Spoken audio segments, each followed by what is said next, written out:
तो चलिए शुरू करते हैं। आज हम लोग पढ़ेंगे गोदान उपन्यास का छठा भाग। ये भाग थोड़ा लंबा है, इसलिए इसमें समय थोड़ा ज़्यादा लगेगा।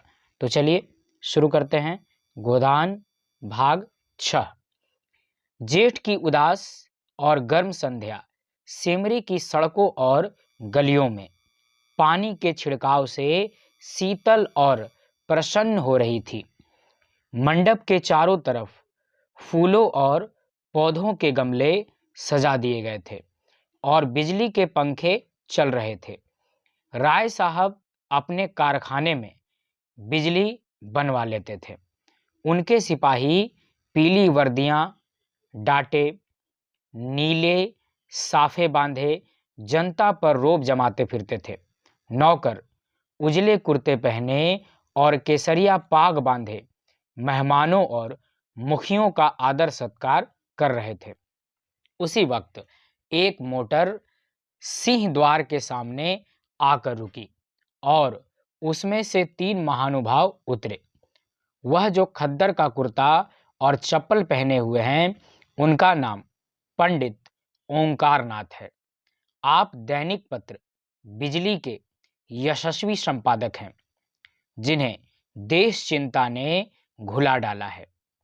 दूसरे महाशय जो कोट पैंट में है, वह हैं तो वकील, पर वकालत न चलने के कारण एक बीमा कंपनी की दलाली करते हैं और तालुकेदारों को महाजनों और बैंकों से कर्ज दिलाने में वकालत से कहीं ज़्यादा कमाई करते हैं। इनका नाम है श्याम बिहारी तनखा। और तीसरे सज्जन जो रेशमी अचकन और तंग पाजामा पहने हुए हैं, मिस्टर बी मेहता, यूनिवर्सिटी में दर्शन शास्त्र के अध्यापक हैं। ये तीनों सज्जन राय साहब के सहपाठियों में हैं और शगुन के उत्सव पर निमंत्रित हुए हैं। आज सारे इलाके में आसामी आएंगे और शगुन के रुपए भेंट करेंगे। रात को धनुष यज्ञ होगा और मेहमानों की दावत होगी। होरी ने 5 रुपए शगुन के दिए हैं और एक गुलाबी मिर्जई पहने, गुलाबी पगड़ी बांधे, घुटने तक काछनी काछे, हाथ में एक खुरपी लिए और मुख पर पाउडर लगवाए राजा जनक का माली बन गया है और गुरूर से इतना फूल उठा है मानो यह सारा उत्सव उसी के पुरुषार्थ से हो रहा है। राय साहब ने मेहमानों का स्वागत किया। दोहरे बदन के ऊंचे आदमी थे, गठा हुआ शरीर, तेजस्वी चेहरा, ऊंचा माथा, गोरा रंग, जिस पर सरबती रेशमी चादर खूब खिल रही थी। पंडित ओंकार नाथ ने पूछा, आपकी कौन सा नाटक खेलने का विचार है? मेरे रस की तो यहाँ वही एक वस्तु है। राय साहब ने तीनों सज्जनों को अपने रावटी के सामने कुर्सियों पर बैठाते हुए कहा, पहले तो धनुष यज्ञ होगा, उसके बाद एक प्रहसन। नाटक कोई अच्छा न मिला, कोई तो इतना लंबा कि शायद 5 घंटे में भी खत्म न हो, और कोई इतना क्लिष्ट कि शायद यहाँ एक व्यक्ति भी उसका अर्थ न समझे। आखिर मैंने स्वयं एक प्रहसन लिख डाला, जो 2 घंटे में पूरा हो जाएगा। ओंकार नाथ को राय साहब की रचना शक्ति में बहुत संदेह था। उनका ख्याल था कि प्रतिभा तो गरीबों ही में चमकती है, दीपक की भांति, जो अंधेरे में अपना प्रकाश दिखाता है, उपेक्षा के साथ, जिसे छिपाने की भी उन्होंने चेष्टा नहीं की। पंडित ओंकार नाथ ने मुंह फेर लिया। मिस्टर तनखा इन बेमतलब की बातों में न पढ़ना चाहते थे, फिर भी राय साहब को दिखा देना चाहते थे कि इस विषय में उन्हें कुछ बोलने का अधिकार है। बोले, नाटक कोई भी अच्छा हो सकता है अगर उसके अभिनेता अच्छे हों। अच्छा से अच्छा नाटक बुरे अभिनेताओं के हाथ में पड़कर बुरा हो सकता है। जब तक स्टेज पर शिक्षित अभिनेत्रियां नहीं आती, हमारी नाट्य कला का उद्धार नहीं हो सकता। अब की तो आपने काउंसिल में प्रश्नों की धूम मचा दी। मैं तो दावे से कह सकता हूं कि किसी मेंबर का रिकॉर्ड इतना शानदार नहीं है। दर्शन के अध्यापक मिस्टर मेहता इस प्रशंसा को सहन न कर सकते थे। विरोध तो करना चाहते थे, पर सिद्धांत की आड़ में उन्होंने हाल ही में एक पुस्तक कई साल के परिश्रम से लिखी थी। उसकी जितनी धूम होनी चाहिए थी, उसकी शतांश भी नहीं हुई थी। इससे वह बहुत दुखी थे। बोले, भाई, मैं प्रश्नों का कायल नहीं। मैं चाहता हूं हमारा जीवन हमारे सिद्धांतों के अनुकूल हो। आप कृषकों के शुभेच्छु हैं, उन्हें तरह तरह की रियायत देना चाहते हैं, जमींदारों के अधिकार छीन लेना चाहते हैं, बल्कि उन्हें आप समाज का शाप कहते हैं, फिर भी आप जमींदार हैं। वैसे ही जमींदार जैसे हजारों और जमींदार हैं। अगर आपकी धारणा है कि कृषकों के साथ रियायत होनी चाहिए, तो पहले आप खुद शुरू करें। काश्तकारों को बगैर नजराने लिए पट्टे लिख दें, बेगार बंद कर दें, इजाफा लगान को तिलांजलि दे दें, चरावार जमीन छोड़ दें। मुझे उन लोगों से जरा भी हमदर्दी नहीं जो बातें तो करते हैं कम्युनिस्टों की सी, मगर जीवन है रईसों का सा, उतना ही विलासमय, उतना ही स्वार्थ से भरा हुआ। राय साहब को आघात पहुंचा। वकील साहब के माथे पर बल पड़ गए और संपादक जी के मुंह में जैसे कालिख लग गई। वह खुद समष्टिवाद के पुजारी थे, पर सीधे घर में आग न लगाना चाहते थे। तनखा ने राय साहब की वकालत की।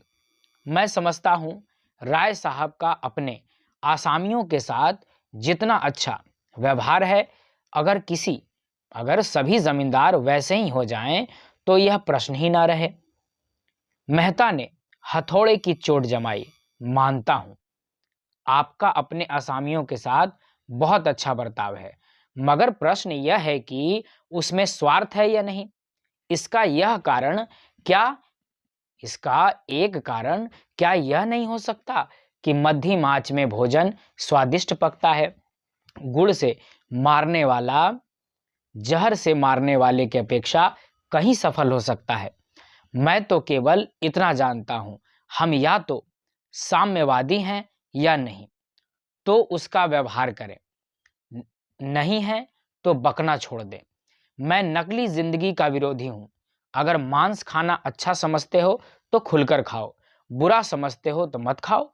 यह तो मेरी समझ में आता है, लेकिन अच्छा समझना और छिपकर खाना, यह मेरी समझ में नहीं आता।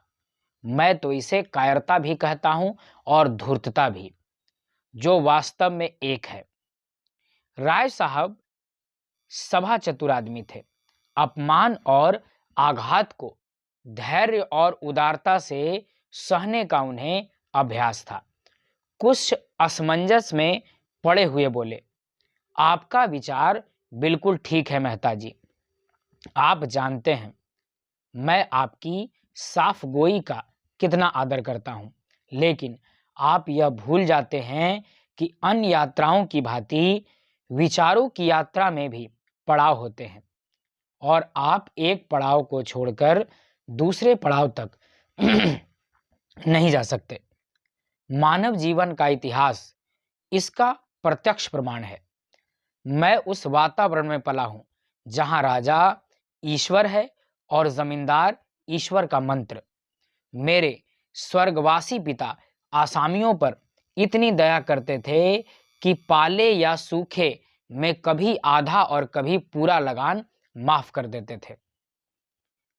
अपने बखार से अनाज निकालकर आसामियों को खिला देते थे।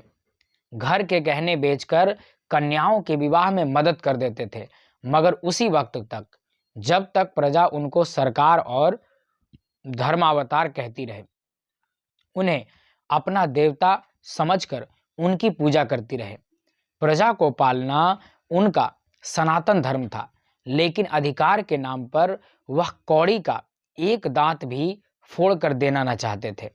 मैं उसी वातावरण में पला हूँ और मुझे गर्व है कि मैं व्यवहार में चाहे जो कुछ करूं, विचारों में उनसे आगे बढ़ गया हूं और यह मानने लगा हूं कि जब तक किसानों को यह रियायतें अधिकार के रूप में न मिलेंगी, केवल श्रद्धा भावना के आधार पर उनकी दशा सुधर नहीं सकती।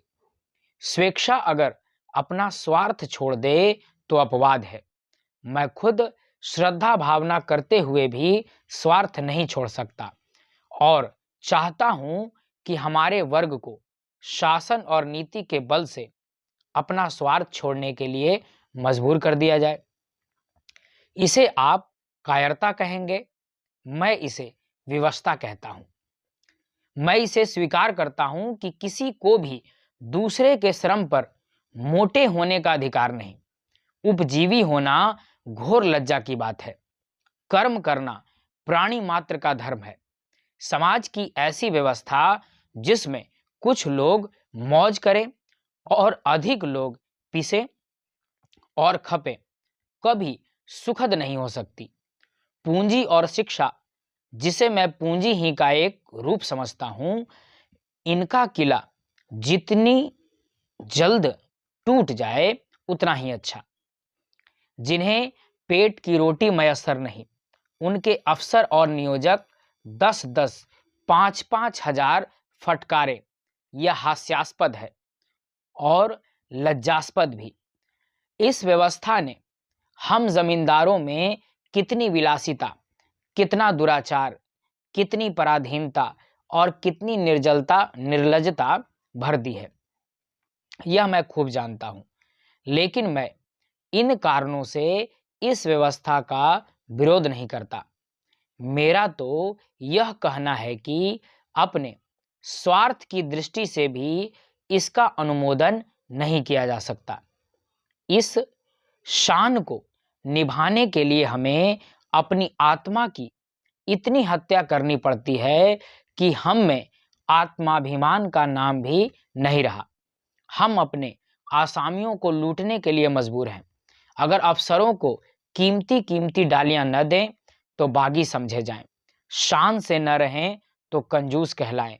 प्रगति की जरा सी आहट पाते ही हम कांप उठते हैं और अफसरों के पास फरियाद लेकर दौड़ते हैं कि हमारी रक्षा कीजिए।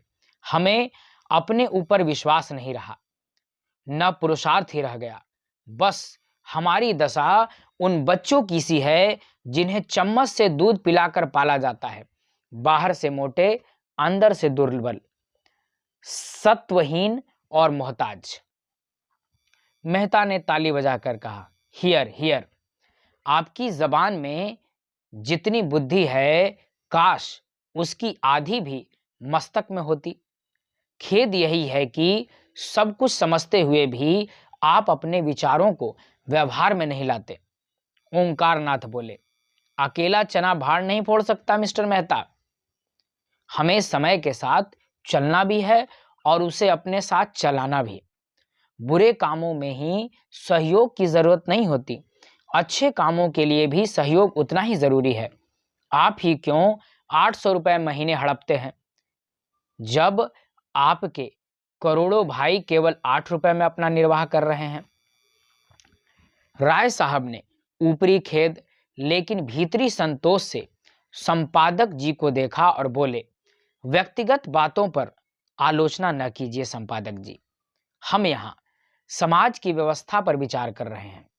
मिस्टर मेहता उसी ठंडे मन से बोले, नहीं नहीं, मैं इसे बुरा नहीं समझता। समाज व्यक्ति से ही बनता है और व्यक्ति को भूलकर भी किसी व्यवस्था पर विचार नहीं कर सकते। हम किसी व्यवस्था पर विचार अगर करें तो व्यक्ति को नहीं भूल सकते। मैं इसलिए इतना वेतन लेता हूं कि मेरा इस व्यवस्था पर विश्वास नहीं है। संपादक जी को अचंभा हुआ, अच्छा तो आप वर्तमान व्यवस्था के समर्थक हैं? मैं इस सिद्धांत का समर्थक हूं कि संसार में छोटे बड़े हमेशा रहेंगे और उन्हें हमेशा रहना चाहिए। इसे मिटाने की चेष्टा करना मानव जाति के सर्वनाश का कारण होगा। कुश्ती का जोड़ बदल गया। राय साहब किनारे खड़े हो गए। संपादक जी मैदान में उतरे। आप 20वीं सदी में भी ऊंच नीच का भेद मानते हैं? जी हाँ, मानता हूं, और बड़े जोरों से मानता हूं। जिस मत के आप समर्थक हैं वह भी तो कोई नई चीज नहीं। कब से मनुष्य में ममतत्व का विकास हुआ, तभी उस मत का जन्म हुआ। बुद्ध और प्लेटो और ईसा सभी समाज में समता के प्रवर्तक थे। यूनान और रोम और सीरियाई सभी सभ्यताओं ने उसकी परीक्षा की, पर आप प्राकृतिक होने के कारण कभी वह स्थायी न बन सकी।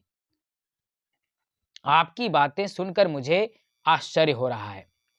आश्चर्य अज्ञान का दूसरा नाम है। मैं आपका कृतज्ञ हूं। अगर आप इस विषय पर कोई लेखमाला शुरू कर दें। जी, मैं इतना अहमक नहीं हूं। अच्छी रकम दिलवाइए तो अलबत्ता। आपने सिद्धांत ही ऐसा लिया है कि खुले खजाने पब्लिक को लूट सकते हैं। मुझ में और आप में अंतर इतना ही है कि मैं जो कुछ मानता हूं उस पर चलता हूं। आप लोग मानते कुछ हैं, करते कुछ हैं। धन को आप किसी अन्याय से बराबर फैला सकते हैं, लेकिन बुद्धि को, चरित्र को, रूप को, प्रतिभा को और बल को बराबर फैलाना तो आपकी शक्ति के बाहर है। छोटे बड़े का भेद केवल धन से ही नहीं होता। मैंने बड़े बड़े धन कुबेरों को भिक्षुकों के सामने घुटने टेकते देखा है, और आपने भी देखा होगा। रूप के चौखट पर बड़े बड़े महीप नाक रगड़ते हैं। क्या यह सामाजिक विषमता नहीं है? आप रूस की मिसाल देंगे। वहां इसके सिवाय और क्या है कि मिल के मालिक ने राज कर्मचारी का रूप ले लिया है। बुद्धि तब भी राज करती थी, अब भी करती है और हमेशा करेगी। तस्तरी में पान आ गए थे। राय साहब ने मेहमानों को पान और इलायची देते हुए कहा, बुद्धि अगर स्वार्थ से मुक्त हो तो हमें उसकी प्रभुता मानने में कोई आपत्ति नहीं। समाजवाद का यही आदर्श है। हम साधु महात्माओं के सामने इसलिए सिर झुकाते हैं कि उनमें त्याग का बल है। इसी तरह हम बुद्धि के हाथ में अधिकार भी देना चाहते हैं, सम्मान भी, नेतृत्व भी, लेकिन संपत्ति किसी तरह नहीं। बुद्धि का अधिकार और सम्मान व्यक्ति के साथ चला जाता है, लेकिन उसकी संपत्ति विष बोने के लिए उसके बाद और भी प्रबल हो जाती है। बुद्धि के बगैर किसी समाज का संचालन नहीं हो सकता। हम केवल इस बिच्छू का डंक तोड़ देना चाहते हैं। दूसरी मोटर आ पहुंची और मिस्टर खन्ना उतरे, जो एक बैंक के मैनेजर और शक्कर मिल के मैनेजिंग डायरेक्टर हैं। दो देवियां भी उनके साथ थी। राय साहब ने दोनों देवियों को उतारा।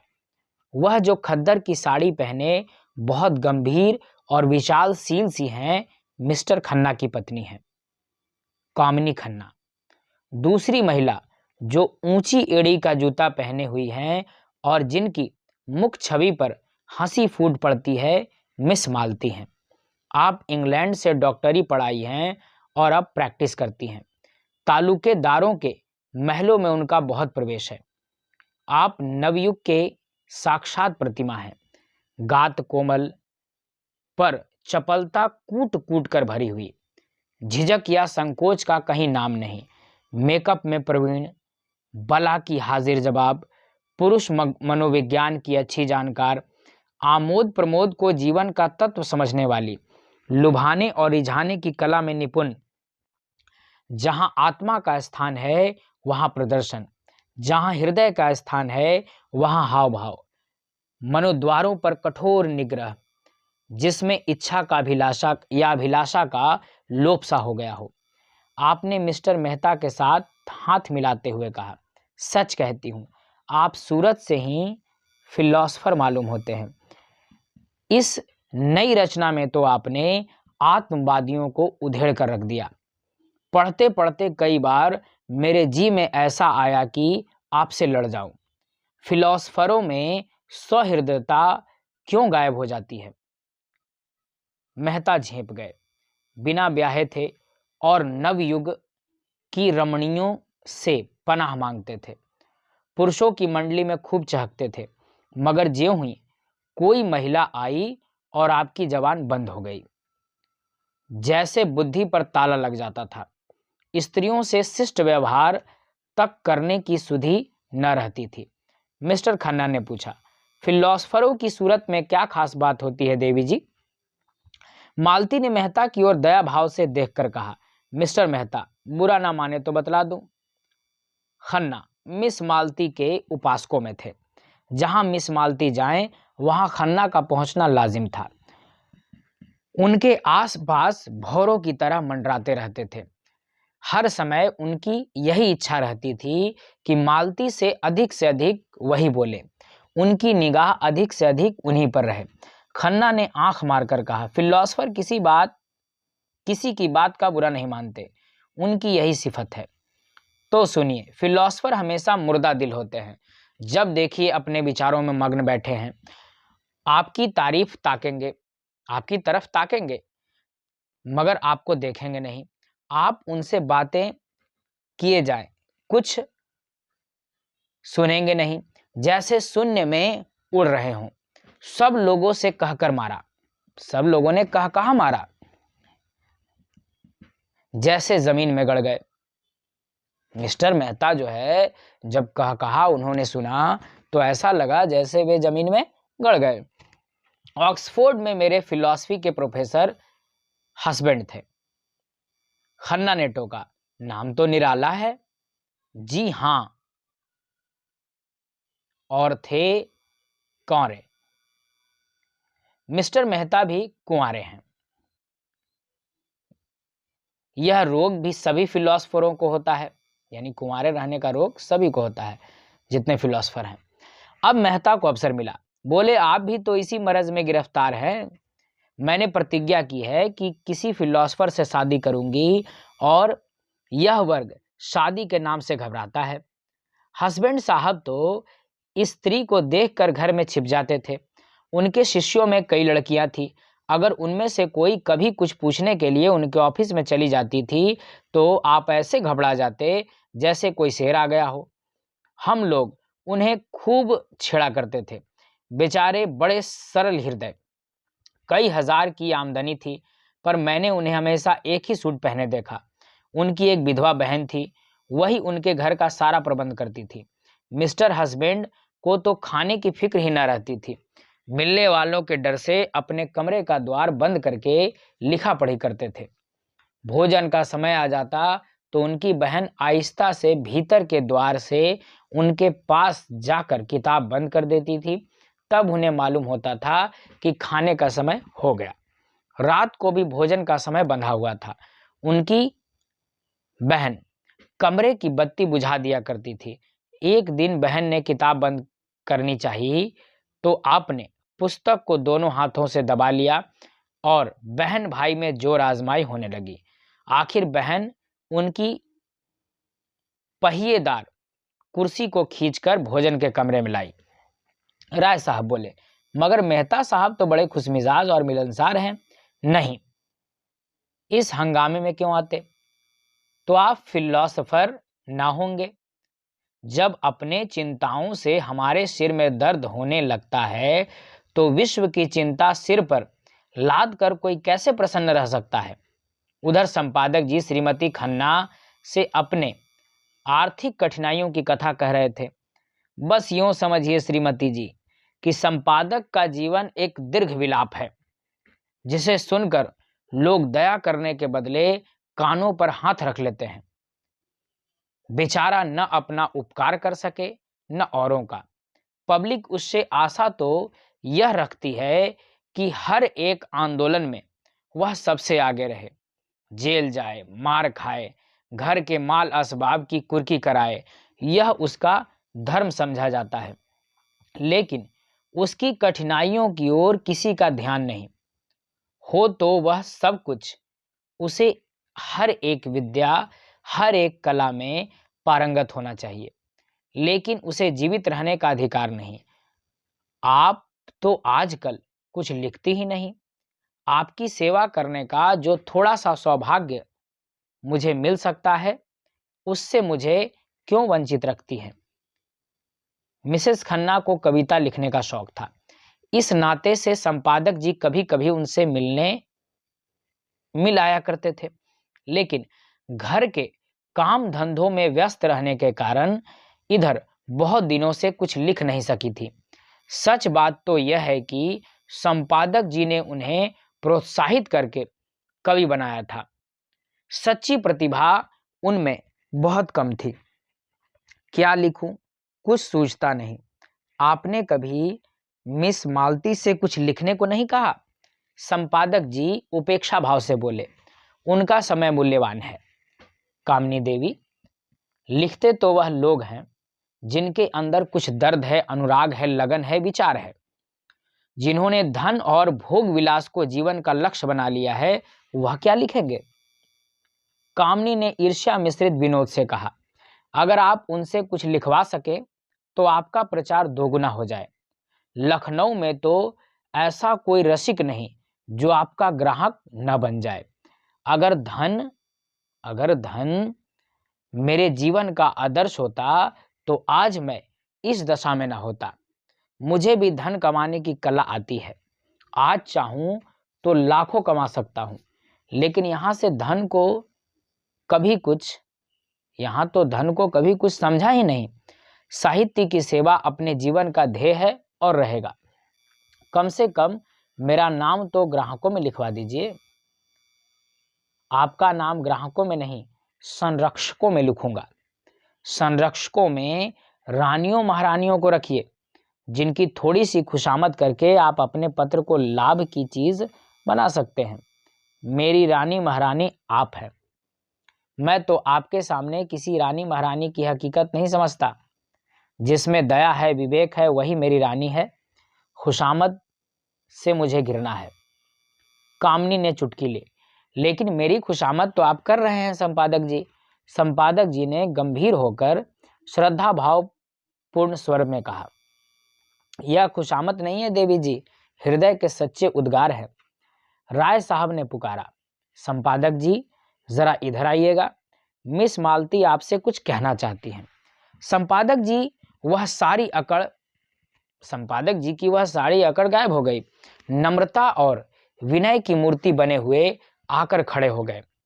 मालती ने उन्हें सदै नेत्रों से देखकर कहा, मैं अभी कह रही थी कि दुनिया में मुझे सबसे ज्यादा डर संपादकों से लगता है। आप लोग जिसे चाहें एक क्षण में बिगाड़ दें।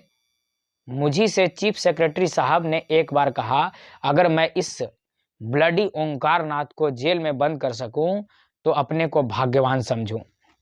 ओंकार नाथ की बड़ी बड़ी मूछें खड़ी हो गई, आंखों में गर्व की ज्योति चमक उठी। यूं वह बहुत ही शांत प्रकृति के आदमी थे, लेकिन ललकार सुनकर उनका पुरुषत्व उत्तेजित हो जाता था। दृढ़ता भरे स्वर में बोले, इस कृपा के लिए आपका कृतज्ञ हूं। उस बज्म में आपका जिक्र तो आता है, चाहे किसी तरह है। आप सेक्रेटरी महोदय से कह दीजिएगा कि ओमकार नाथ उन आदमियों में नहीं है जो इन धमकियों से डर जाए। उसकी कलम उसी वक्त विश्राम लेगी जब उसकी जीवन यात्रा समाप्त हो जाएगी। उसने अनीति और स्वेच्छाचार को जड़ से खोद कर फेंक देने का जिम्मा लिया है। मिस मालती ने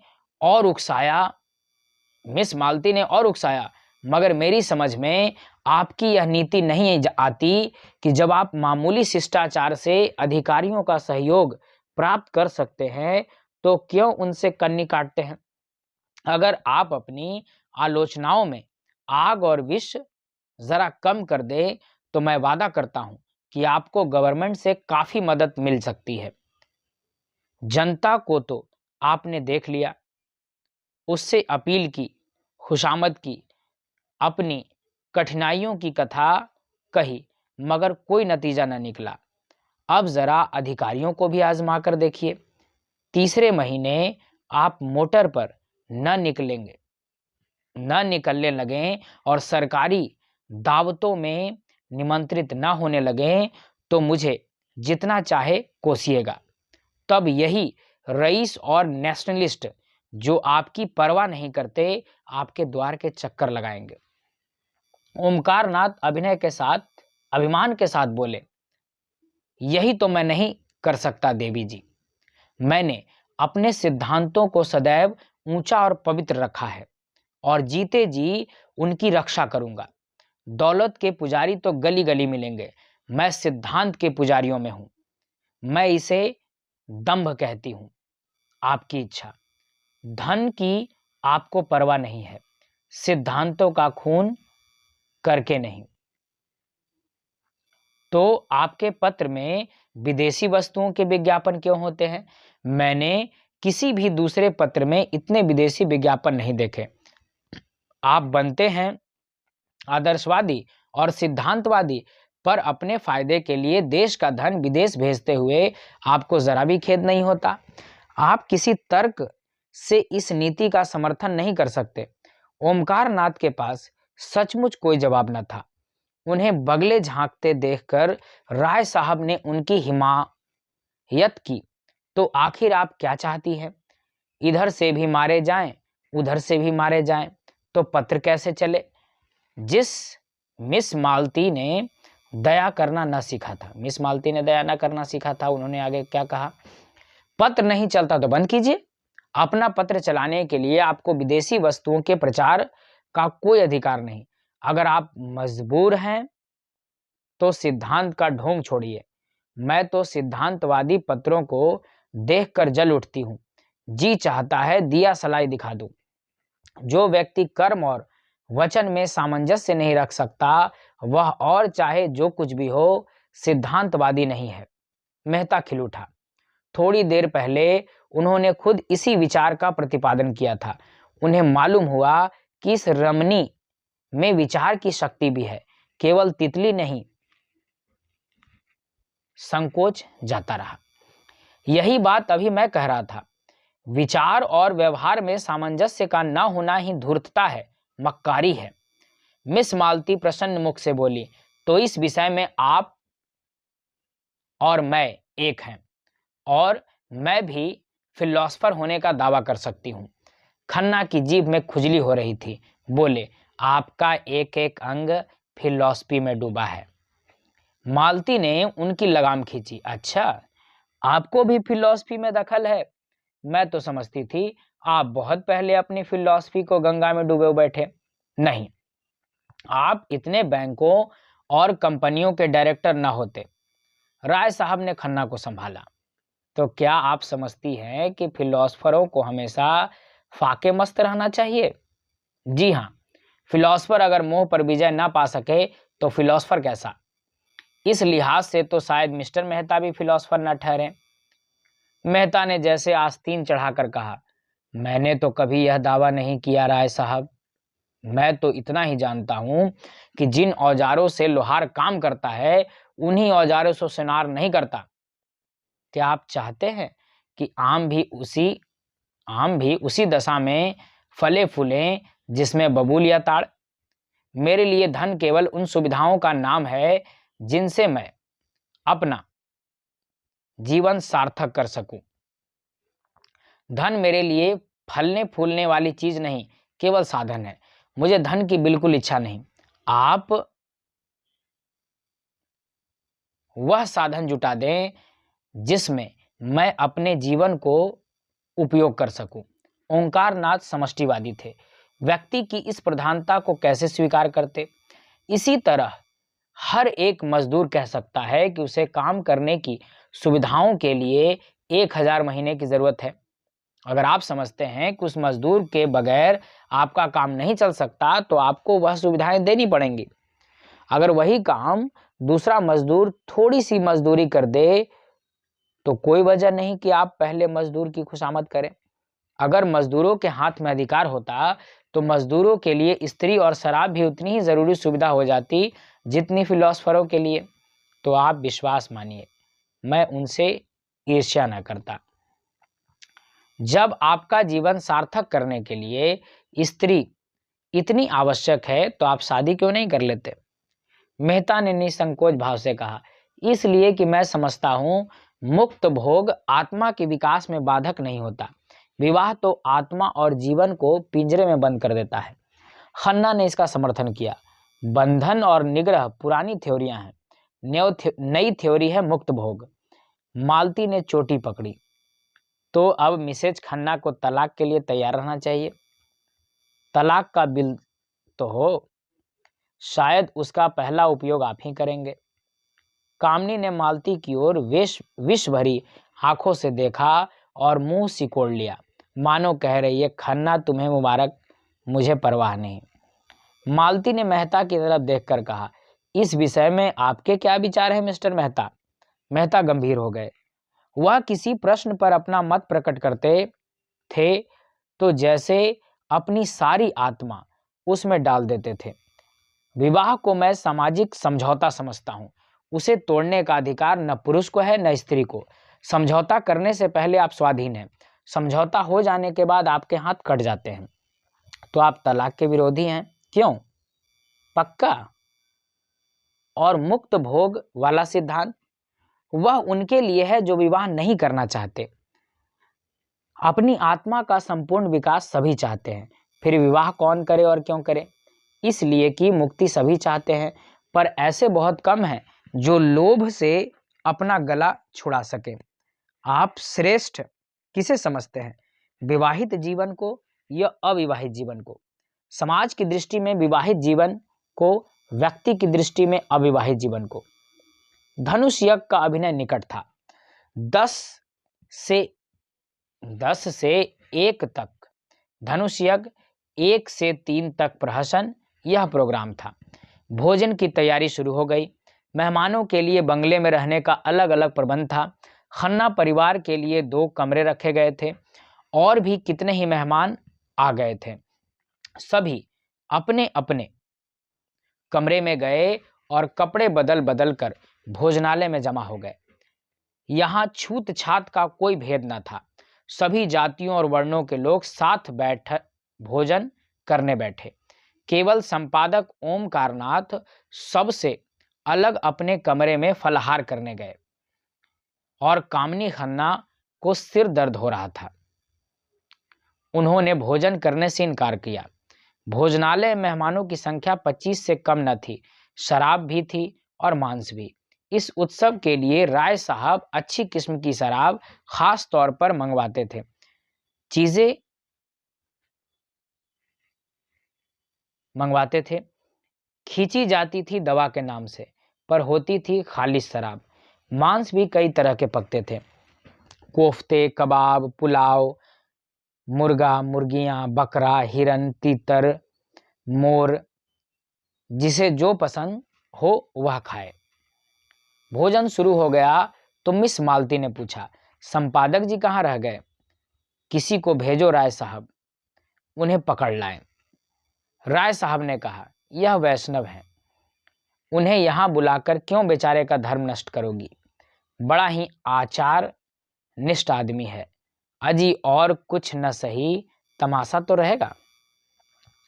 सहसा एक सज्जन को देखकर उसने पुकारा, आप भी तहशीफ रखते हैं मिर्जा खुर्शीद? यह काम आपके सुपुर्द, आपकी लियाकत की परीक्षा हो जाएगी। मिर्जा खुर्शीद गोरे चिट्टे आदमी थे, भूरी भूरी मूछें, नीली आंखें, दोहरी देह, चांद के बाल, सफाचट, छकलिया अचकन, चूड़ीदार पैजामा पहने थे, ऊपर से हैट लगा लेते थे।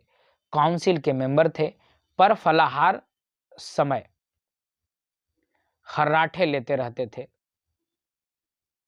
वोटिंग के समय चौंक पड़ते थे और नेशनलिस्टों की तरफ से वोट देते थे। सूफी मुसलमान थे, 2 बार हज कराए थे, मगर शराब खूब पीते थे। कहते थे, जब हम खुदा का एक हुक्म भी कभी नहीं मानते तो दीन के लिए क्यों जान दें? बड़े दिल लगीबाज बेफिक्रे जीव थे। पहले बसरे में ठीके का कारोबार करते थे, लाखों कमाए, मगर शामत आई कि एक मेम से अशनाई कर बैठे, मुकदमेबाजी हुई, जेल जाते जाते बचे। 24 घंटे के अंदर मुल्क से निकल जाने का हुक्म हुआ। जो कुछ जहां था वहीं छोड़ा और सिर्फ 50,000 लेकर भाग खड़े। बंबई में उनके एजेंट थे, सोचा था उनसे हिसाब किताब कर लें और कुछ निकलेगा उसी में जिंदगी काट देंगे, मगर एजेंटों ने जाल करके उनसे वह 50,000 भी ऐंठ लिए। निराश होकर वहां से लखनऊ चले। गाड़ी में एक महात्मा से साक्षात हुआ। महात्मा जी ने उन्हें सब्ज बाग दिखाकर उनकी घड़ी, अंगूठियां, रुपए सब उड़ा लिए। बेचारे लखनऊ पहुंचे तो देह के कपड़ों के सिवा कुछ न था। राय साहब से पुरानी मुलाकात थी।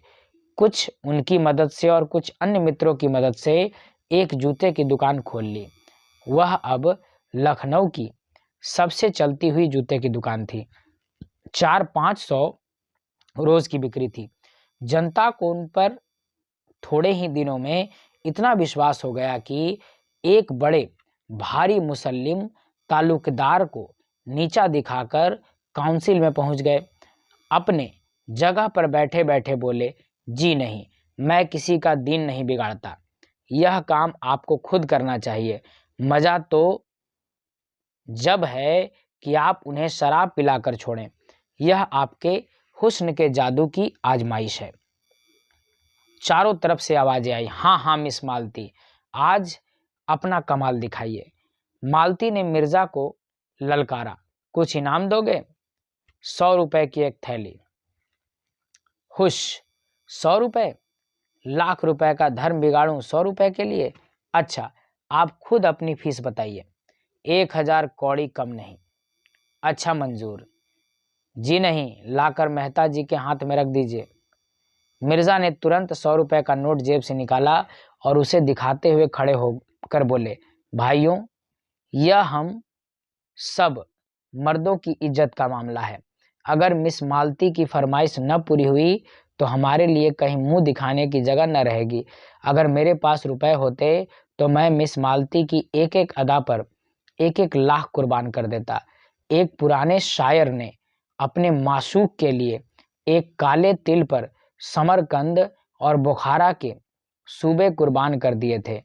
आज आप सभी साहबों की जमा मर्दी और हुस्न परस्ती का इम्तिहान है। जिसके पास जो कुछ हो सच्चे सुरमा की तरह निकाल कर रख दे। आपको इल्म की कसम, माशूक की अदाओं की कसम, अपनी इज्जत की कसम, पीछे कदम न हटाइए। मर्दों, रुपए खर्च हो जाएंगे, नाम हमेशा के लिए रह जाएगा। ऐसा तमाशा लाखों में भी सस्ता है। देखिए, लखनऊ के हसीनों की रानी एक जाहिद पर अपने हुस्न का मंत्र कैसे चलाती है। भाषण समाप्त करते ही मिर्जा जी ने हर एक की जेब की तलाशी शुरू कर दी। पहले मिस्टर खन्ना की तलाशी हुई। उनकी जेब से 5 रुपए निकले।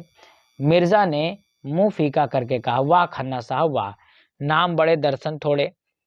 इतनी कंपनियों के डायरेक्टर, लाखों की आमदनी और आपके जेब से 5 रुपए।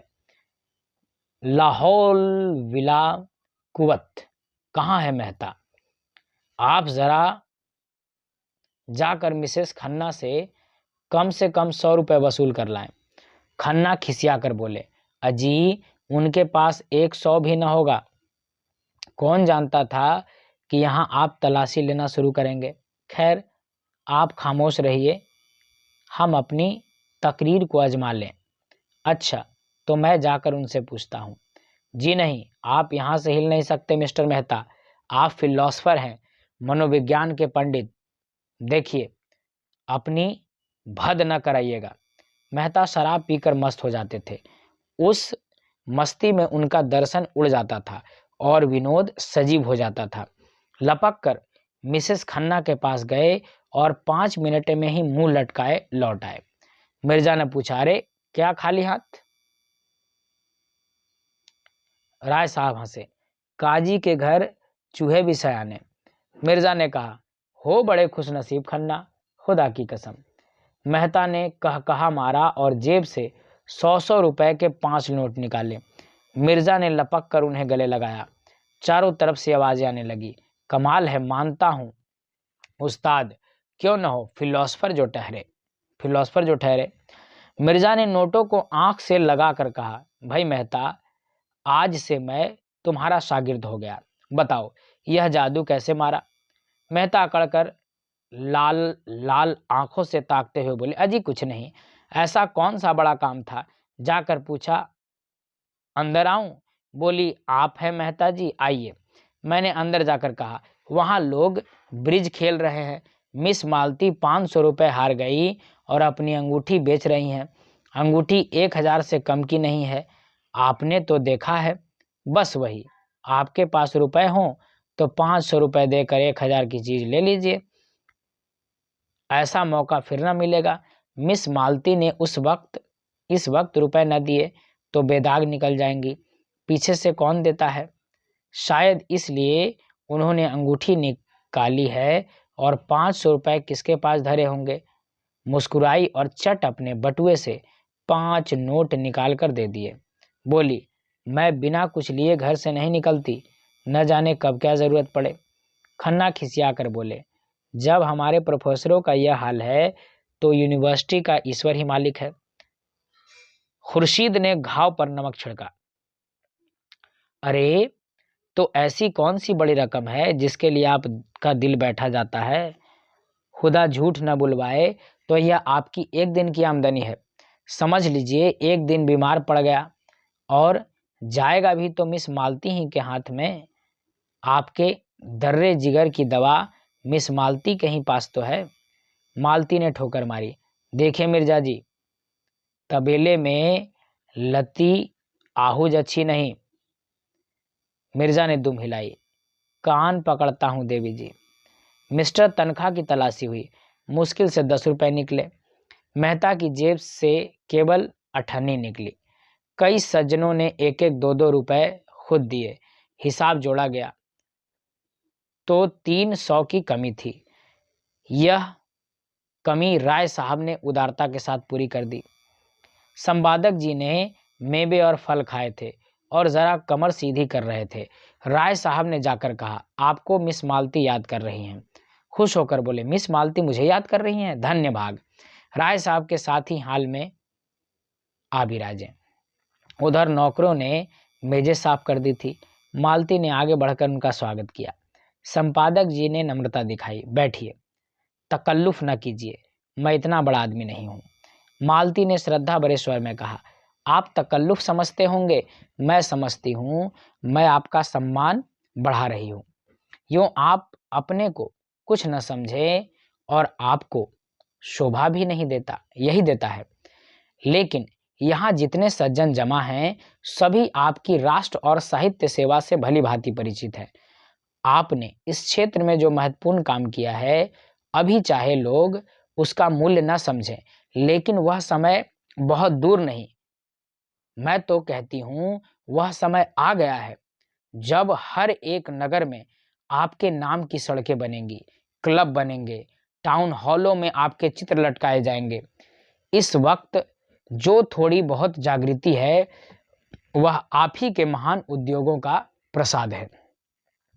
आपको यह जानकर आनंद होगा कि देश में अब आपके ऐसे अनुयायी पैदा हो गए हैं जो आपके देहात सुधर आंदोलन में आपका हाथ बटाने को उत्सुक है, और उन सज्जनों की बड़ी इच्छा है कि यह काम संगठित रूप से किया जाए और एक देहात सुधार संघ स्थापित किया जाए जिसके आप सभापति हों। ओंकार नाथ के जीवन में यह पहला अवसर था कि उन्हें चोटी के आदमियों में इतना सम्मान मिले। वह कभी कभी आम जलसों में बोलते थे और कई सभाओं के मंत्री और उपमंत्री भी थे, लेकिन शिक्षित समाज ने अब तक उनकी उपेक्षा ही की थी। उन लोगों में वह किसी तरह मिल न पाते थे, इसलिए आम जलसों में उनकी निष्क्रियता और स्वार्धांधता की शिकायत किया करते थे और अपने पत्र में एक एक को रगेदते थे। कलम तेज थी, वाणी कठोर थी, साफ गोई की जगह उच्च श्रृंखलता कर बैठते थे, इसलिए लोग उन्हें खाली ढोल समझते थे। उसी समाज में आज उनका इतना सम्मान कहाँ है? आज स्वराज और स्वाधीन भारत और हंटर के संपादक आकर देखें और अपना कलेजा ठंडा करें। आज अवश्य ही देवताओं की उन पर कृपा दृष्टि है।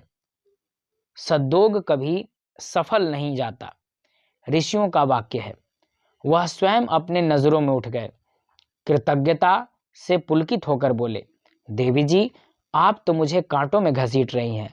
मैंने तो जनता की जो कुछ भी सेवा की अपना कर्तव्य समझकर की।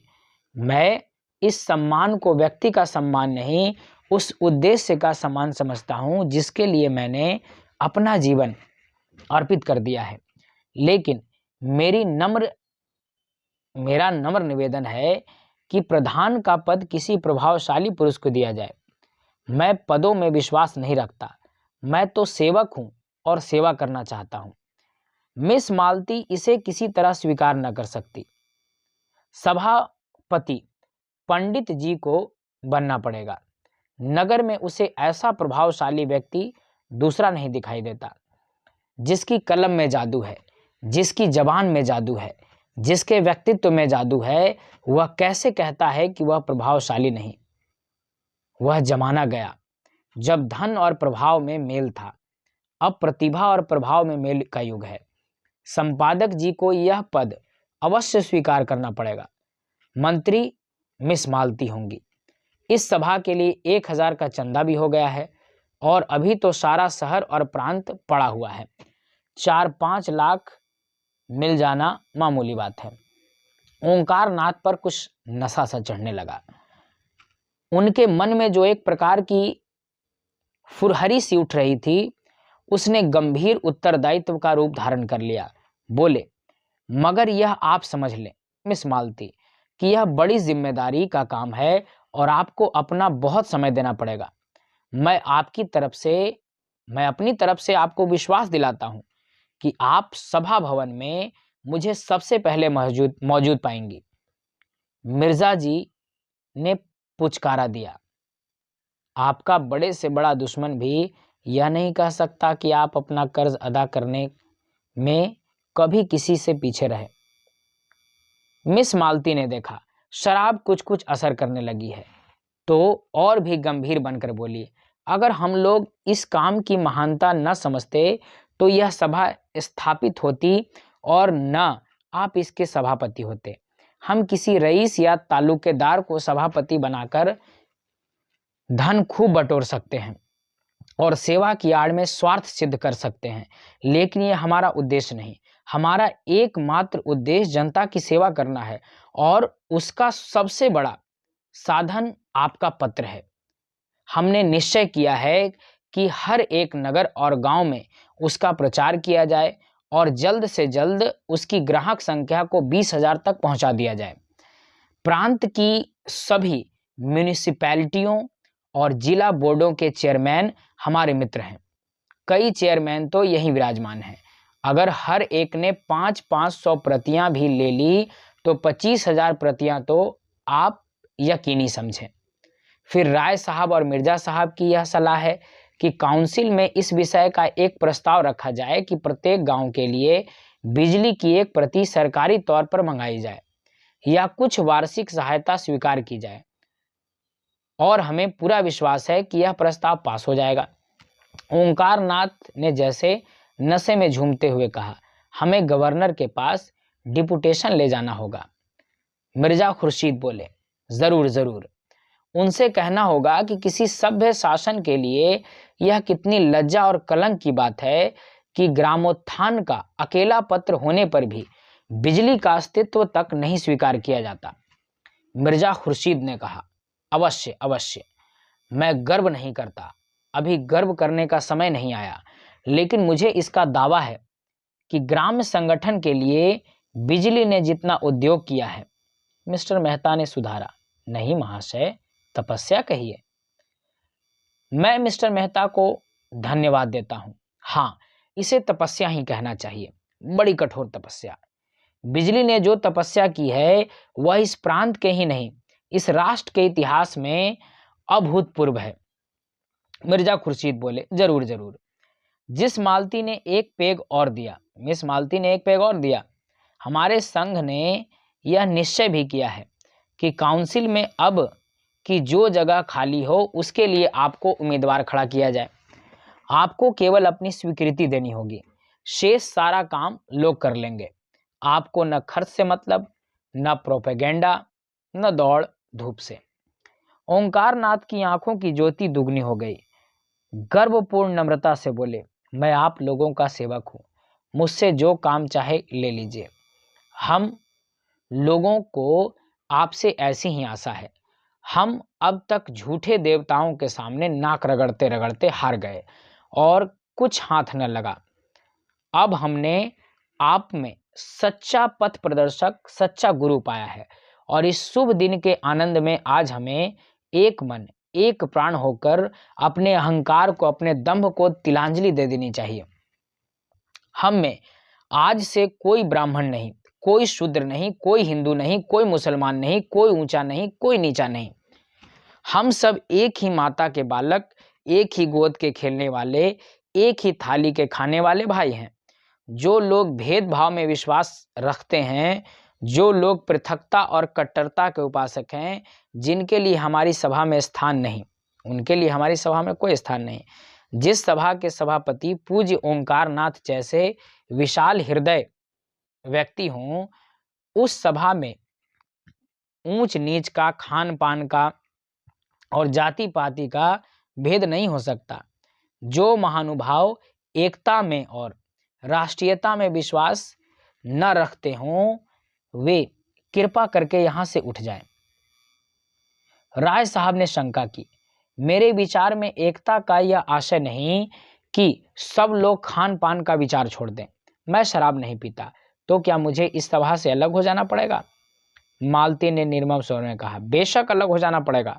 आप इस संघ में रहकर किसी तरह का भेद नहीं रख सकते। मेहता जी ने घड़े को ठोका, मुझे संदेह है हमारे सभापति स्वयं खान पान की एकता में विश्वास नहीं रखते। ओंकार नाथ का चेहरा जर्द पड़ गया। इस बदमाश ने यह क्या बेवक्त की शहनाई बजा दी। दुष्ट कहीं गड़े मुर्दे न उखाड़ने लगे। नहीं, यह सारा सौभाग्य स्वप्न की भांति शून्य में विलीन हो जाएगा। मिस मालती ने उन्हें मुंह की ओर जिज्ञासा की दृष्टि से देखकर दृढ़ता से कहा, आपका संदेह निराधार है मेहता महोदय। क्या आप समझते हैं कि राष्ट्र की एकता का ऐसा अनन्य उपासक, ऐसा उदार चेता पुरुष, ऐसा रसिक कवि इस निरर्थक और लज्जाजनक भेद को मान्य समझेगा? ऐसी शंका करना आप उसकी राष्ट्रीयता का अपमान करना है। ओंकार नाथ का मुखमंडल प्रदीप्त हो गया। प्रसन्नता और संतोष की आवाज झलक पड़ी। मालती ने उसी स्वर में कहा, और इससे भी अधिक उनकी पुरुष भावना का। एक रमणी के हाथों में शराब का प्याला पाकर वह कौन भद्र पुरुष होगा जो इनकार कर दे? यह तो नारी जाति का अपमान होगा, उस नारी जाति का जिसके नयन बाणों से अपने हृदय को बिंधवाने की लालसा पुरुष मात्र में होती है, जिसकी अदाओं पर मर मिटने के लिए बड़े बड़े महीप ललायित रहते हैं। लाइए बोतल और प्याले और दौर चलने दीजिए। इस महान अवसर पर किसी तरह की शंका, किसी तरह की आपत्ति राष्ट्रद्रोह से कम नहीं। पहले हम अपने सभापति की सेहत का जाम पिएंगे। बर्फ, शराब और सोडा पहले ही तैयार था। मालती ने ओंकार नाथ को अपने हाथों से लाल विष से भरा हुआ गिलास दिया और उन्हें कुछ ऐसी जादू भरी चितवन से देखा कि उनकी सारी निष्ठा, सारी वर्ण श्रेष्ठता काफूर हो गई। मन ने कहा, सारा आचार विचार परिस्थितियों के अधीन है। आज तुम दरिद्र हो, किसी मोटर कार को धूल उड़ाते देखते हो तो ऐसा बिगड़ते हो कि उसे पत्थरों से चूर चूर कर दो। लेकिन क्या तुम्हारे मन में कार की लालसा नहीं? परिस्थिति ही विधि है और कुछ नहीं। बाप दादों ने नहीं पी थी, न पी हो, उन्हें ऐसा अवसर ही कब मिला था? अपनी जीविका पोथी पत्रों पर थी। शराब लाते कहाँ से और पीते भी तो जाते कहाँ? फिर वह तो रेलगाड़ी पर न चढ़ते थे, कल का पानी न पीते थे, अंग्रेजी पढ़ना पाप समझते थे। समय कितना बदल गया। समय के साथ अगर नहीं चल सकते तो वह तुम्हें पीछे छोड़कर चला जाएगा। ऐसी महिला के कोमल हाथों से विष भी मिले तो शिरोधार्य करना चाहिए। जिस सौभाग्य के लिए बड़े बड़े राजे तरसते हैं वह आज उनके सामने खड़ा है, क्या वह उसे ठुकरा सकते हैं? उन्होंने गिलास ले लिया और सिर झुकाकर अपनी कृतज्ञता दिखाते हुए कहा, एक ही सांस में पी गए। दिखाते हुए एक ही सांस में पी गए और तब लोगों को गर्व भरी आंखों से देखा, मानो कह रहे हो, अब तो आपको मुझ पर विश्वास आया। क्या समझते हैं मैं नीरा पोंगा पंडित हूं? अब तो मुझे दंभी और पाखंडी कहने का भी साहस नहीं कर सकते। हॉल में ऐसा शोरगुल मचा कि कुछ न पूछो, जैसे पिटारे में बंद कह कहे निकल पड़े हों। वाह देवी जी, क्या कहना है, कमाल है मिस मालती, कमाल। तोड़ दिया नमक का कानून, तोड़ दिया धर्म का किला, तोड़ दिया नेम का घड़ा, फोड़ दिया। ओंकारनाथ के कंठ के नीचे शराब का पहुंचना था कि उनकी रसिकता वाचाल हो गई। मुस्कुरा कर बोले, मैं अपने धर्म की थाती मिस मालती के कोमल हाथों में सौंप दी और मुझे विश्वास है वह अपनी यथोचित रक्षा करेंगी। उनके चरण कमलों में के इस प्रसाद पर मैं ऐसे 1000 धर्मों को न्यौछावर कर सकता हूँ। कहूँ से हॉल गूंज उठा। संपादक जी का चेहरा फूल उठा था, आंखें झुकी पड़ती थीं।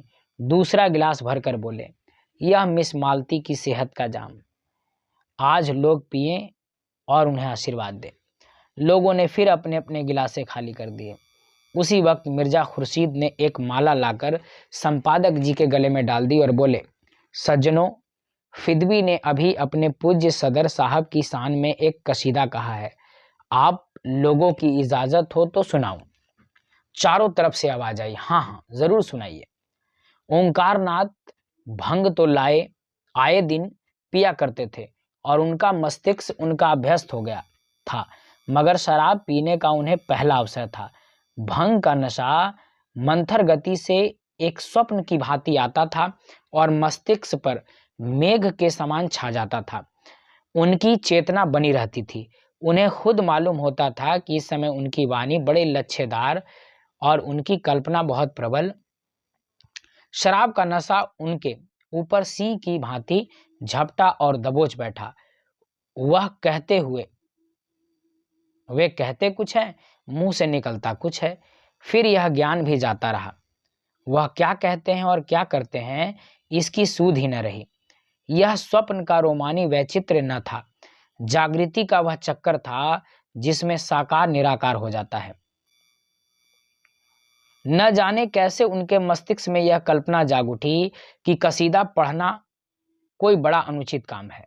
मेज पर हाथ पटक कर बोले, नहीं, कदापि नहीं, यहाँ कोई कसीदा नहीं होगा। हम सभापति है, हमारा हुक्म है, हम अभी इस सब को तोड़ सकते हैं, अभी तोड़ सकते हैं, सभी को निकाल सकते हैं, कोई हमारा कुछ नहीं कर सकता। हम सभापति हैं, कोई दूसरा सभापति नहीं है। अर्थात शराब पीने के साथ उनकी मानसिकता बदल गई। मिर्जा ने हाथ जोड़कर कहा, हुजूर, इस कसीदे में तो आपकी तारीफ की गई है। संपादक जी ने लाल पर ज्योतिहीन नेत्रों से देखा, तुम हमारी तारीफ क्यों की? तुम हमारी तारीफ क्यों की? बोलो, क्यों हमारी तारीफ की? हम किसी का नौकर नहीं है, किसी के बाप का नौकर नहीं है, किसी साले का दिया नहीं खाते। हम खुद संपादक है, हम बिजली का संपादक है, हम इसमें सबका तारीफ करेगा। देवी जी, हम तुम्हारा तारीफ नहीं करेगा। हम कोई बड़ा आदमी नहीं है, हम सबका गुलाम है, हम आपका चरण रज है। मालती देवी हमारी लक्ष्मी, हमारी सरस्वती, हमारी राधा है। यह कहते हुए मालती के चरणों की तरफ झुके और मुंह के बल फर्श पर गिर पड़े। मिर्जा खुर्शीद ने दौड़कर उन्हें संभाला और कुर्सियां हटाकर वही जमीन पर लिटा दिया। फिर उनके कानों के पास मुंह ले जाकर बोले, राम राम, सत्य है, कहिए तो आपका जनाजा निकाले। राय साहब ने, कल देखना कितना बिगड़ता है।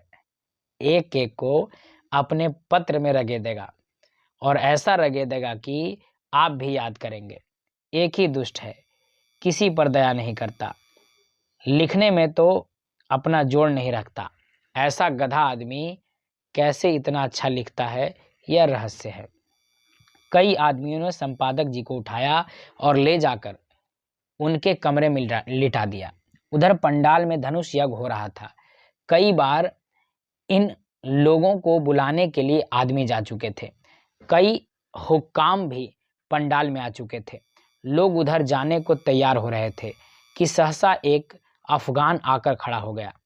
गोरा रंग, बड़ी बड़ी मूछें, ऊंचा कद, चौड़ा सीना, आंखों में निर्भयता का उन्माद भरा हुआ, ढीला नीचा कुर्ता, पैरों में सलवार, जरा जरी के काम की सदरी, सिर पर पगड़ी और कुलाह, कंधों में चमड़े का बैग लटकाए, कंधों पर बंदूक रखे और कमर में तलवार बांधे, न जाने किधर से आ खड़ा हो गया और गरज कर बोला, खबरदार, कोई यहाँ से मत जाओ, हमारा साथ का आदमी पर डाका पड़ा है। यहाँ का जो सरदार है वो हमारा आदमी को लूट लिया, उसका माल तुमको देना होगा, एक एक कौड़ी देना होगा। कहाँ है सरदार, उसको बुलाओ। राय साहब ने सामने आकर क्रोध भर में स्वर में कहा, कैसी लूट, कैसा डाका, यह तुम लोगों का काम है। यहाँ कोई किसी को नहीं लूटता। साफ साफ कहो, क्या मामला है। अफगान ने आंखें निकाली और बंदूक का कुंदा जमीन पर पटक कर बोला, हमसे पूछता है कैसा लूट, कैसा डाका। तुम लूटता है, तुम्हारा आदमी लूटता है। हम यहाँ की कोठरी का मालिक है, हमारी कोठी में 25 जवान है। हमारा आदमी रुपए तहसील कर लाता था 1000, वह तुम लूट लिया और कहता है कैसा डाका। हम बताएगा कैसा होता है, हम बताएगा कैसा डाका होता है। हमारा 25 जवान अभी आता है, हम तुम्हारा गांव लूट लेगा, कोई साला कुछ नहीं कर सकता, कुछ नहीं कर सकता। खन्ना ने अफगान के तेवर देखे तो चुपके से उठ गए और निकल गए। सरदार ने जोर से डांटा, कहाँ जाता तुम, कोई कहीं नहीं जा सकता। नहीं, हम सबको कत्ल कर देगा, अभी फैर कर देगा, हमारा तुम कुछ नहीं कर सकता। हम तुम्हारा पुलिस से नहीं डरता, पुलिस का आदमी हमारा शकल देखकर भागता है।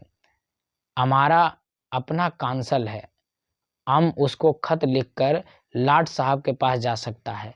हम यहाँ से किसी को नहीं जाने देगा। तुम हमारा 1000 रुपया लूट लिया, हमारा रुपया नहीं देगा तो हम किसी को जिंदा नहीं छोड़ेगा।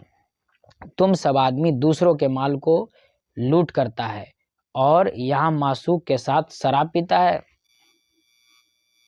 मिस मालती उसकी आंख बचाकर कमरे से निकलने लगी कि वह बांस की तरह टूटकर उनके सामने आ खड़ा हुआ और बोला, तुम इन बदमाशों से हमारा माल दिलवाए नहीं, हम तुमको उठा ले जाएगा, अपनी कोठी में जश्न मनाएगा। तुम्हारा हुस्न पर हम आशिक हो गया। या तो हमको 1000 अभी अभी दे दो या तुमको हमारे साथ चलना पड़ेगा, तुमको हम नहीं छोड़ेगा। हम तुम्हारा आशिक हो गया, हमारा दिल और जिगर फटा जाता है। हमारा इस जगह 25 जवान है, इस जिला में हमारा 500 जवान काम करता है। हम अपने कबीले का खान है, हमारा कबीले में 10,000 सिपाही है। हम काबुल के अमीर से लड़ सकता है। अंग्रेज सरकार हमको 20,000 सालाना खिराज देता है। अगर तुम हमारा रुपया नहीं देगा तो हम गांव लूट लेगा और तुम्हारा मासूक को उठा ले जाएगा। खून करके हमको लुत्फ पाता है, हम खून का दरिया बहा देगा। मजलिस पर आतंक छा गया। मिस मालती अपना चहकना भूल गई।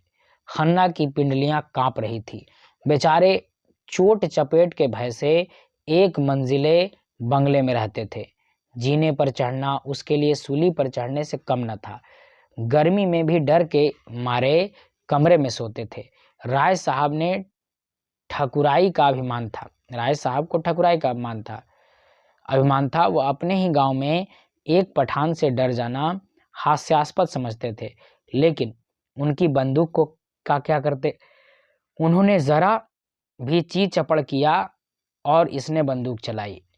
खुश तो होते ही हैं सब, और निराशा भी इन सबों का कितना अचूक होता है। अगर उनके हाथ में बंदूक न होती तो राय साहब उससे सींग मिलाने को भी तैयार हो जाते। मुश्किल यही थी कि दुष्ट किसी को बाहर नहीं जाने देता, नहीं दम के दम में सारा गांव जमा हो जाता और इसके पूरे जत्थे को पीट पीट कर रख देता। आखिर उन्होंने दिल मजबूत किया और जान पर खेल कर बोले, हमने आपसे कह दिया कि हम चोर डाकू नहीं, मैं यहाँ किसी काउंसिल का मेंबर हूँ और यह देवी जी लखनऊ की प्रसिद्ध डॉक्टर हैं। यहाँ सभी शरीफ और इज्जतदार लोग जमा हैं। हमें बिल्कुल खबर नहीं आपके आदमियों को किसने लूटा। आप जाकर थाने में रपट कीजिए। खान ने ज़मीन पर पैर पटका, पैंतरे बदले और बंदूक को कंधों से उतारकर हाथ में लेता हुआ दहाड़ा, मत बक बक करो। काउंसिल का मेंबर को इस तरह पैरों से कुचल देता है, जमीन पर पांव रगड़ कर दिखाता है। हमारा हाथ मजबूत है, हमारा दिल मजबूत है, हम खुदा ताला के सिवा और किसी से नहीं डरता। तुम हमारा रुपया नहीं देगा तो राय साहब की तरफ इशारा करते हुए बोला, अभी तुमको कत्ल कर देगा। अपने तरफ बंदूक की दो नाली देखकर राय साहब झुककर मेज के बराबर आ गए। अजीब मुसीबत में जान फंसी थी। शैतान बरबस कहे जाता है। तुमने हमारे रुपए लूट लिए। न कुछ सुनता है, न कुछ समझता है, न किसी को बाहर आने जाने देता है।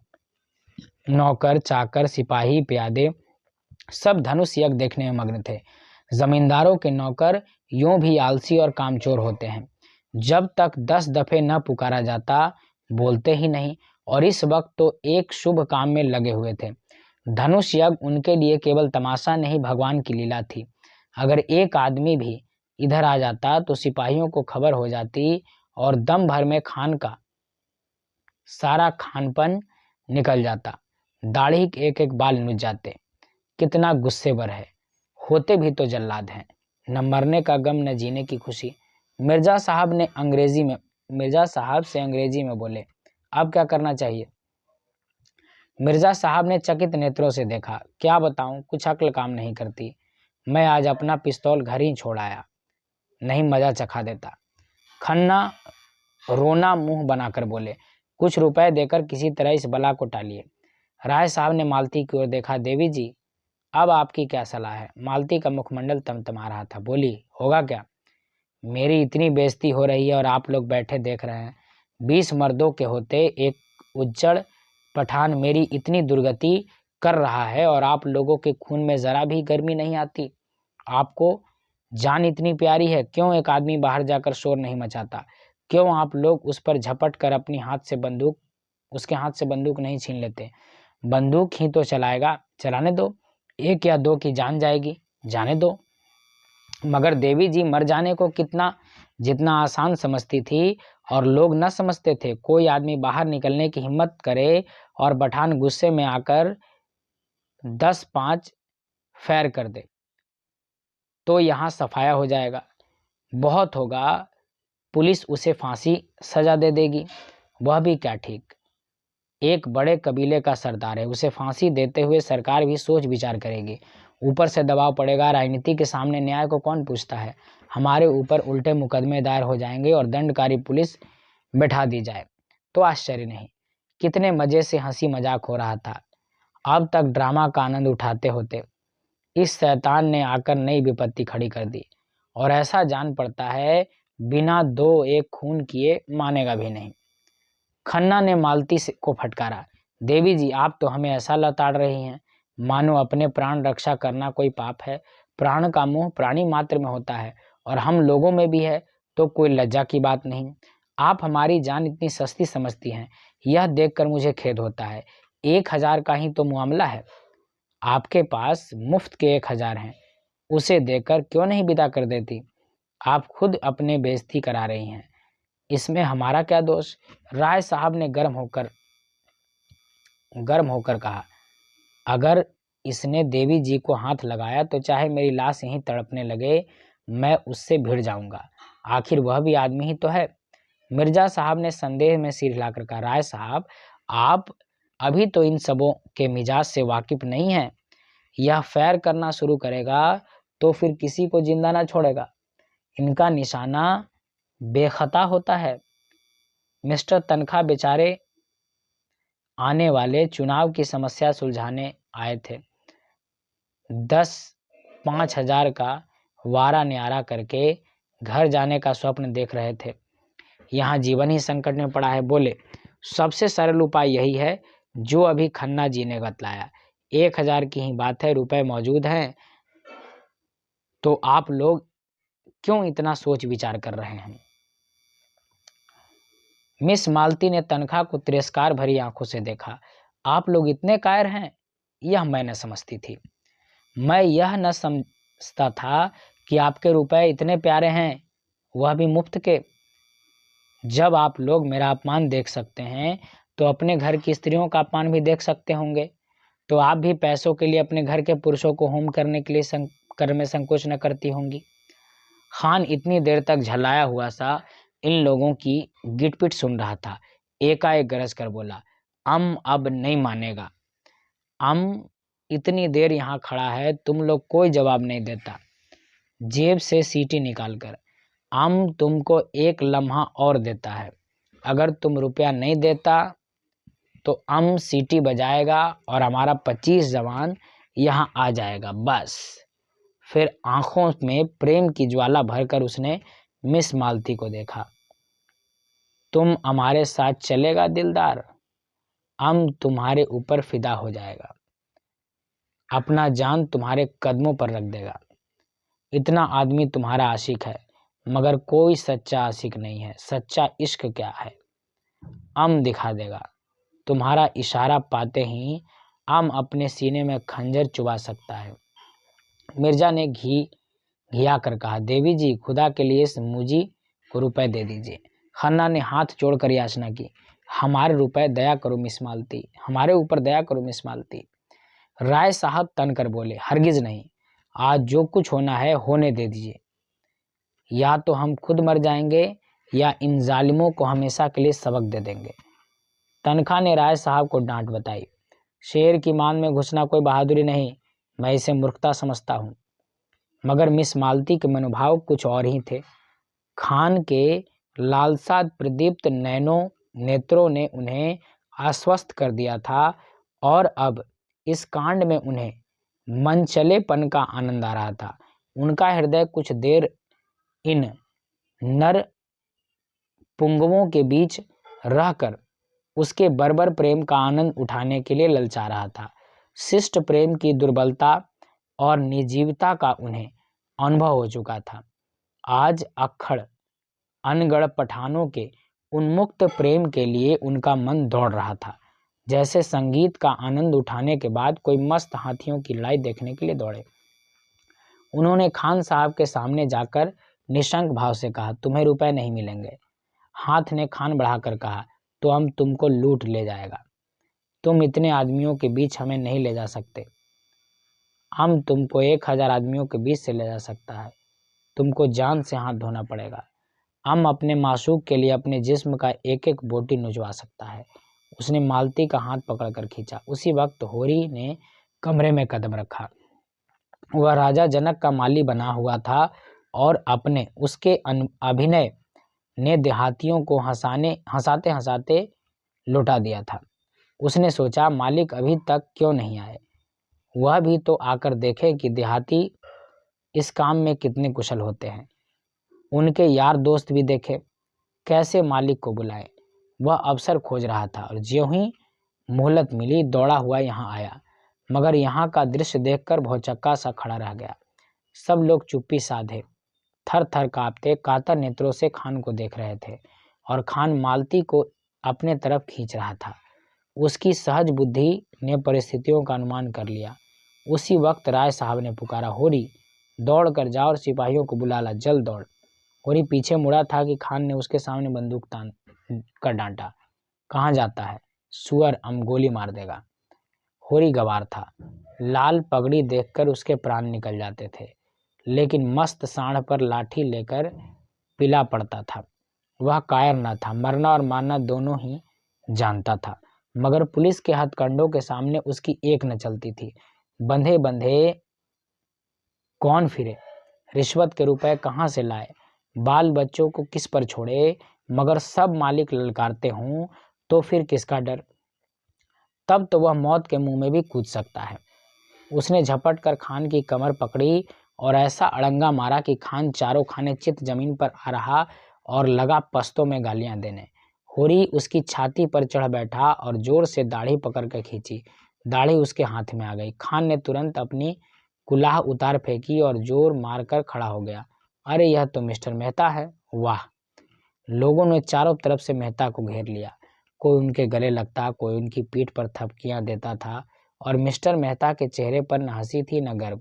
चुपचाप खड़े थे मानो कुछ हुआ ही नहीं। मालती ने नकली रोष से कहा, आपने यह बहरूपियापन कहाँ सीखा? मेरा दिल अभी तक धड़ धड़ कर रहा है। मेहता ने मुस्कुराते हुए कहा, जरा इन भले आदमियों की जवाबमर्दी की परीक्षा ले रहा था। जो गुस्ताखी हुई उसे क्षमा कीजिएगा। तो इस तरह हमने उपन्यास का छठा भाग पढ़ा। अगर आपको ये उपन्यास अच्छा लगा हो, ये भाग अच्छा लगा हो तो लाइक कमेंट शेयर ज़रूर करें। अगर आप चैनल पर नए हैं तो इसको सब्सक्राइब ज़रूर कर लें, क्योंकि आपको यूजीसी नेट से जुड़े हुए पूरे पाठ्यक्रम का इस पर वीडियो मिल जाएगा। अभी हिंदी का